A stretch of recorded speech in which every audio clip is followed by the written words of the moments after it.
usaha al-ikhlas yang dimuliakan oleh Allah Subhanahu wa Ta'ala. Bersyukur kita kepada Allah dengan mengucapkan alhamdulillah wa syukurillah. Pada subuh kali ini kita masih diberikan oleh Allah kesehatan, kesempatan, waktu untuk kembali bertemu dan berkumpul. Waktu 1 minggu begitu cepat berjalan. Padahal barusan kemarin kita di subuh Jumat Barokah. Rupanya lah ketemu lagi kita di subuh Jumat Barokah. Rasanya barusan kita bertemu. Rupanya sekali bertemu sudah ketemu hampir 50 tahun. Kan banyak orang bertanya, sudah 20 tahun saya tak ketemu kawan. Rupanya lah 25 tahun saya baru ketemu kawan-kawan yang lama. Begitulah perputaran waktu yang sangat cepat. Hidup ini juga adalah sementara. Kita pun di sini di atas dunia ini tidak kekal dan abadi. Minjam, titipan, dititipkan, dipinjamin. Yang namanya minjam harus dikembalikan. Yang namanya nitip harus diambilkan. Yang namanya sementara ada masa waktunya. Jadi semuanya itu tinggal menunggu kapan dan persiapan apa yang akan kita bawa. Kedua, selawat dan salam kita sanjungkan kepada Nabi kita Muhammad sallallahu alaihi wasallam. Allahumma shalli ala sayyidina Muhammad wa ala ali sayyidina Muhammad. Saat ini kita berada di 21 Rabiul Awal. 21 Rabiul Awal. Karena kita akan menyambungkan materi kita pada minggu kemarin. Karena hidup di atas dunia ini adalah juga sementara. Karena ini merupakan suatu titipan, bekal yang akan kita bawa. Apa kata yang ada di alam kubur? Innal qabra yunadi kulla yaumin khamsun marrat. Sesungguhnya kubur itu selalu mengingatkan kita, mengajak kita, memanggilkan kita. Setiap hari itu dipanggilnya itu sebanyak 5 kali.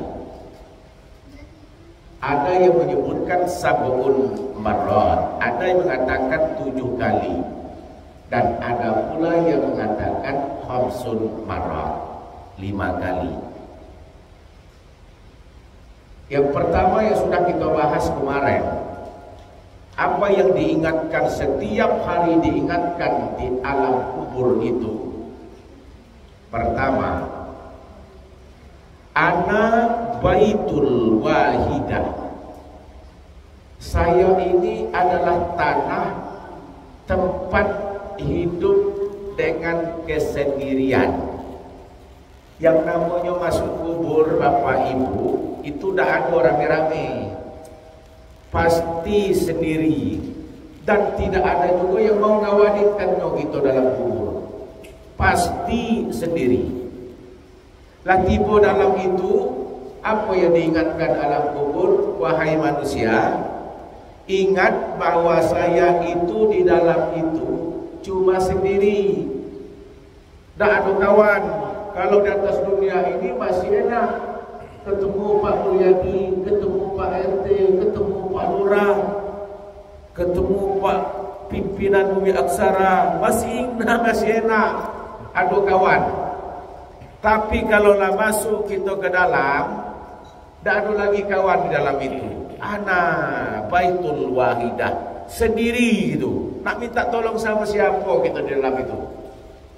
Nak minta tolong sama anak, kita manggilkan anak tak melihatkan kita. Setelah kita diantar ke alam kubur itu, makanya keluarga itu kalau sudah diantarkan ke alam kubur, jangan langsung balik sama dengan kawan-kawan yang antar itu sama-sama. Tinggal dulu kita agak 15 menit di situ. Berkisaran 10 menit, 15 menit, semua yang nyelawan itu sudah antar kita ke alam kubur lah balik, kita tinggal dulu. Kita doakan supaya apa? Nanti dalam alam kubur itu memanggilkan istri kita, dipanggil, "Oh istriku sini," tak dengar dia. "Oh suamiku ke sini," tak dengar dia. "Wahai anakku ke sini," tak dengar dia. Kita memanggil-manggil. Kenapa? Di dalam itu cuma kesendirian saja. Fahmil faja'allaka mu'annisan. Maka supaya kita hidup dengan kesendirian tadi, supaya ada teman, faja'allaka mu'annisan bi qiraatil Qur'an, supaya kita ada kawan di dalamnya, maka perbanyaklah kita membacakan Al-Quran. Itu pembahasan kita yang pertama di minggu kemarin. Jadi karena kita banyak-banyak membaca Al-Quran, itulah sebagai teman kita di alam kubur. Yang kedua, dilanjutkan lagi, katakan yang kedua, wa ana baituz zulumat. Wa ana baituz zulumat. Di alam kubur itu gelap, Pak Surahman. Kalau tahu itu terang, ada lampunya. Wa ana baituz zulumat. Di dalam kubur itu, Pak Arab, kalau nak cuba-cuba orang, gelap. Siapa bilang itu terang? Wa ana baituz zulumat. Di dalam alam kubur itu gelap. Cara menerangi dalam kubur yang gelap itu, fanawiruni, maka sinarilah, berikan cahaya, terangilah alam kubur itu, biqiyamis shalah, bisolatil lail, biqiyamil lail, bisolah. Untuk menerangkan dengan kegelapan itu, maka bangun malam. Qiyamul lail, bangun malam. Abu bin Hasim 35 tahun dia itu selalu bangun malam untuk tahajud. Kita 35 tahun kita bangun malam, pergi kencing. Cuma kalau ada bangun pergi kencing baik, sudah kencing itu tidur lagi. Padahal dengan waktu kita buang air kecil di tengah malam, itulah waktu memulai kita bisa mendekatkan. Padahal dengan itu yang seharusnya saya terbangun gara-gara buang air kecil. Pas terbangun, di saat itu memanfaatkan waktu bangun di tengah malam. Abu bin Hasim itu 35 tahun dia bangun malam, tak pernah putus-putus.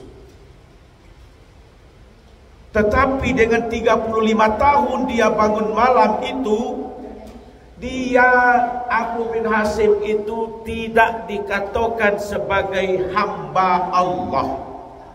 Di suatu ketika Abu bin Hasim lagi duduk tegak di tempat ambil air wudu itu, lagi asik ambil air wudu. Pas setelah dia ambil air wudu, dia melihat ada seseorang manusia, seseorang yang menyerupai manusia yang berbadan besar, pegangkan buku yang tebal. Terkejut Abu bin Hasim waktu itu, pas nak sudah ambil air wudu, ada laki-laki yang besar, badannya besar, lagi pegang buku. Ditanya Abu bin Hasim, siapa engkau? Kok bisa ada di sini di depanku? saya ini adalah utusan Allah. Saya disuruh dan diperintahkan oleh Allah untuk hadir di hadapanmu. Apa yang kamu bawa, kata Abu bin Hasim? Saya membawakan buku yang tebal. Ini adalah buku catatan-catatan amal-amal orang-orang yang baik, orang-orang yang bangun malam. Inilah buku tebal catatan-catatannya. Coba tengok, kata Abu bin Hasim, ada tak namaku itu di dalam buku yang tebal itu, catatan yang besar dan tebal tadi? Siapa nama? Abu bin Hasim. Dibukanya per lembar buku yang tebal itu, tak ada nama Pak Susilo dalam itu. Tak katik di muka-mukanya tu. Kenapa? Wahai utusan Allah, kenapa di dalam buku yang tebal itu tidak ada catatan namaku yang ada di dalam? Padahal saya sudah 35 tahun saya bangun tak pernah putus-putus. 35 tahun saya sujud, 35 tahun saya tahajud, 35 tahun saya bangun malam bermunajat, berdoa, berzikir kepada Allah. Kenapa tidak ada di catatan buku yang tebal tadi? Apa kata utusan Allah? Sesungguhnya, wahai Abu bin Hasim, saya melihat nyata bahwa engkau bangun malam, engkau berwudu, engkau bermunajat, engkau berdoa, engkau berzikir, engkau memohon kepada Allah. Setelah saya akan mencatat namamu Abu bin Hasim, Allah larang dan tidak mau diperintahkan kepadaku untuk mencatat namamu Abu bin Hasim. Kenapa? Karena engkau bukan hamba Allah, kata Allah. Kenapa? Karena walaupun engkau ribuan tahun engkau bangun malam di pertengah malam, tetapi kesalahannya karena tidak mau dicatatkan oleh Allah, tetanggamu kiri dan kanan dalam keadaan lapar, engkau dalam keadaan kenyang. Tetanggamu kiri dan kanan, engkau dalam keadaan sehat, tetanggamu dalam keadaan sakit, engkau pun tak peduli. Tetanggamu kiri dan kanan menjadi anak yatim dan piatu, engkau hidup dengan penuh kemewahan, tapi anak yatim tak pernah engkau perhatikan. Itulah yang dikatakan orang yang mendustakan agama adalah ara'aital ladzi yukazzibu biddin. Orang yang mendustakan agama itu ara'aital ladzi yukazzibu biddin fadzalikal ladzi yad'ul yatim, yang menghardikkan anak yatim. Ara'aital ladzi yukazzibu biddin fadzalikal ladzi yad'ul yatim wa la yahuddu ala ta'amil miskin. Orang yang tak mau mendorong memberikan makanan kepada fakir miskin. Ada perintah, ada kata-kata, siapa yang akan menyantuni anak yatim, silakan. Siapa yang ingin memberikan santunan anak yatim, silakan. Sebentar lagi kita mau maulid, siapa yang nak menyantuni anak yatim? Allah, apa itu? Membantu-bantu ni santunan-santunan kepada anak yatim. Itulah yang dikatakan tadi, orang yang tak mau memberikan dan mendorongkan makanan-makanan kepada anak yatim, makanya tak mau menyantuni anak yatim. Ratusan ribu kita sujud kepada Allah dengan kubur yang gelap tadi. Fanawwiruni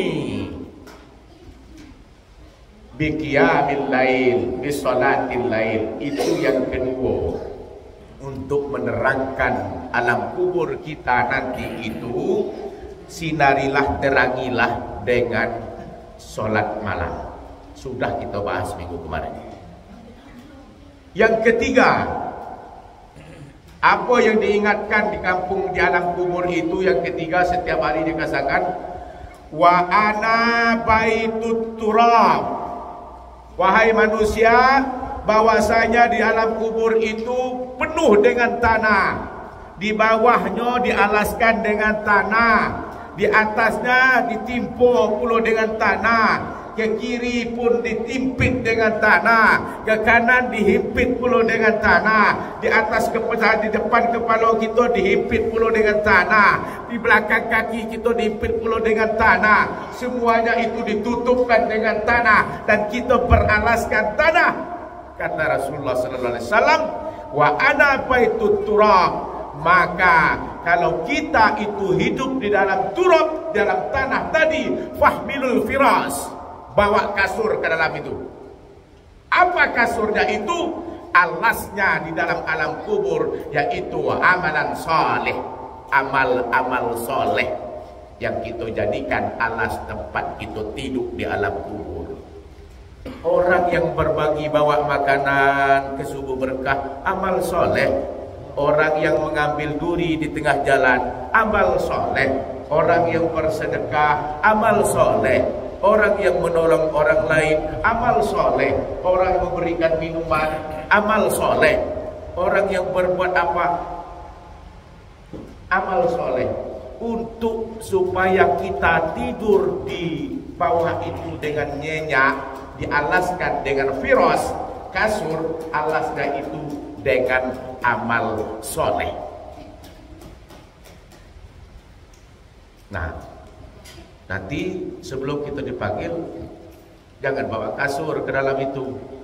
Pesan ke pulau kepada ahli waris, nanti kalau saya dipanggil dibawa, tolong bawakan kasur kecil ke dalam kubur.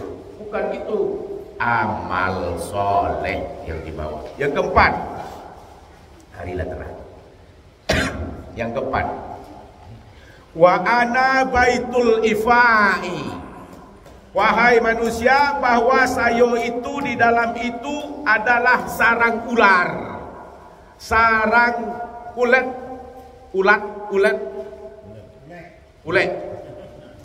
Wa ana baitul ifai. Fahmil, kata Rasulullah, bahwa di dalam itu sarang-sarang ulat, semut banyak, kalajengking banyak, ular banyak, ulet pun banyak di dalam itu.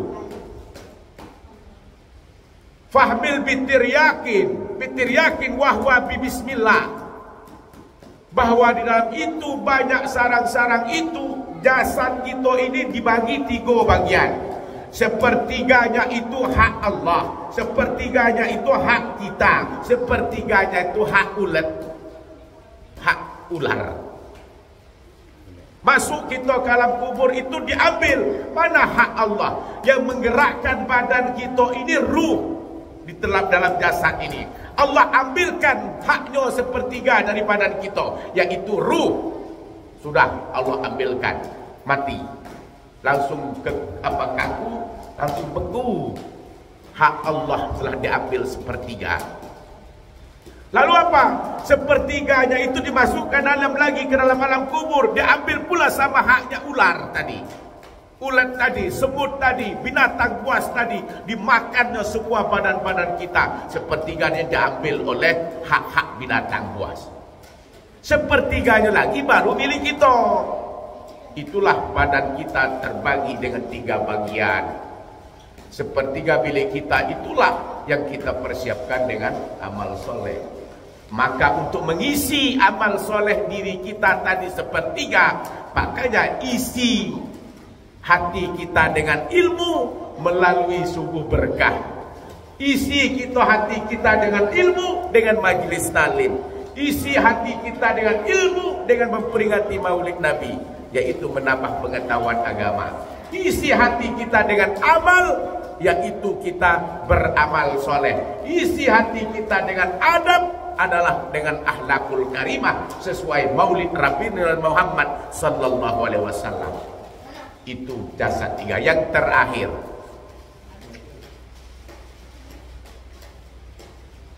terakhir, wa ana baitun su'alin munkar wa nakir, bahwa di dalam kubur itu kita ditanya oleh 2 malaikat. Bahwa dikatakan bahwa di dalam itu su'alin munkar wa nakir, datang 2 malaikat itu, munkar dan nakir, akan bertanya kepada kita. Lalu apa yang akan kita sampaikan? Fa'aksir, perbanyakkan. Fa'aksir ala zahri qauli la ilaha illallah Muhammadur Rasulullah. Ulat yang tadi, binatang yang banyak yang dibawa ke alam kubur tadi itu diambilkan oleh haknya. Supaya itu jangan diperbanyak oleh diambilkan binatang buas, perbanyakkan membaca basmalah, Bismillahirrahmanirrahim. Apapun kegiatan kita itu tadi, awali dengan bismillah. Mulai nak berangkat kerja, bismillah. Mulai nak buka pintu mobil, bismillah. Mulai nak buka pintu rumah, bismillah. Mulai nak melangkah, bismillah. Mulai nak ngaji, bismillah. Mulai nak pergi ke manapun, bismillah. Perbanyaklah kalimat bismillahirrahmanirrahim dengan nama Allah Maha Pengasih dan Maha Penyayang. Awalilah dengan bismillah. Dipertanyakan yang kelima tadi, soalun munkar wa nakir, dua malaikat yang menunggu kita semuanya. Maka jawabkanlah, diperbanyaklah, aksir ala zahri, yaitu kalimat la ilaha illallah Muhammadur Rasulullah sallallahu alaihi wasallam. Assalamualaikum warahmatullahi wabarakatuh.